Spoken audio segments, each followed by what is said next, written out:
Rusia kini menawarkan versi terbaharu daripada kenderaan tempur infanteri BMP-3 dengan pelbagai penambahbaikan yang lebih moden dan berteknologi tinggi, di mana kenderaan ini dibangunkan oleh syarikat High Precision System di bawah syarikat kumpulan pertahanan negara Rusia, iaitu Roste, yang aktif mempromosikan produk ketenteraan ke pasaran antarabangsa. Menurut Rosoboronexport, agensi ekspor senjata rasmi Rusia, model BMP-3 yang dinaik taraf ini khusus disasarkan untuk negara-negara di rantau Asia Pasifik dan Asia Tenggara, di mana Malaysia turut disebut sebagai antara pasaran yang berpotensi, memandangkan kerajaan sedang menilai keperluan pemodenan aset pertahanan darat, khususnya kenderaan berperisai. Malaysia kini banyak bergantung kepada kenderaan ACV-300 Adnan buatan Turkiye dan Condor buatan Jerman yang sudah lama berkhidmat dengan cabaran semasa serta keperluan meningkatkan perlindungan anggota di medan operasi, menjadikan BMP-3 ini dilihat sebagai salah satu pilihan berteknologi tinggi yang mampu memberikan kuasa tembakan lebih besar, tahap perlindungan lebih moden, dan kebolehan operasi di pelbagai bentuk geografi, termasuk kawasan bandar, hutan tropika, serta sempadan terbuka.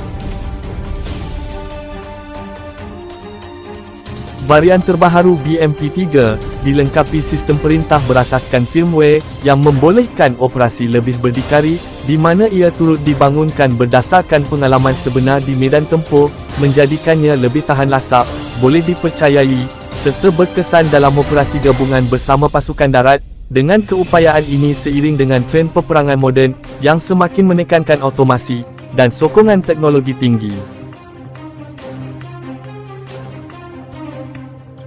Kenderaan tempur infanteri BMP-3 daripada versi terkini ini telah dipamerkan di Pameran Pertahanan Antarabangsa Vietnam, Videx 2024, yang berlangsung di Ibu Negara Hanoi, dari 19 hingga 22 Disember lalu. Pameran ini menjadi platform utama bagi Rusia untuk mempamerkan kemampuan industri pertahanannya, selain mendekatkan produk tersebut dengan bakal pelanggan baharu di rantau Asia Tenggara, termasuk Malaysia.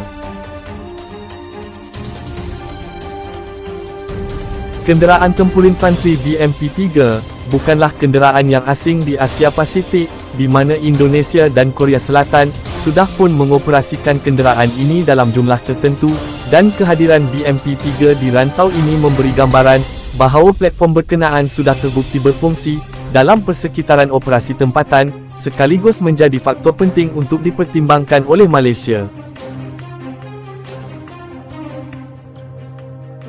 Di Vietnam, Tentera Rakyat Vietnam masih menggunakan ratusan unit BMP-1 dan BMP-2 yang diperoleh sejak penghujung 1970-an, manakala tentera Diraja Kemboja pula masih mengoperasikan varian lama, iaitu BMP-1,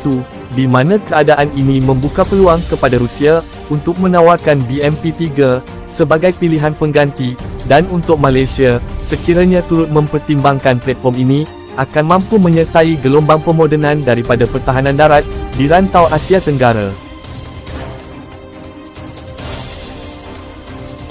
Pemerhati pertahanan melihat pengambilalihan platform moden seperti BMP-3 bukan sahaja berpotensi meningkatkan kekuatan pertahanan Malaysia, malah dapat memperkukuh kedudukan strategik negara di Asia Tenggara, di mana ia juga akan memberi nilai tambah kepada keseimbangan ketenteraan serantau, terutama ketika cabaran keselamatan dan ketidaktentuan geopolitik semakin meningkat.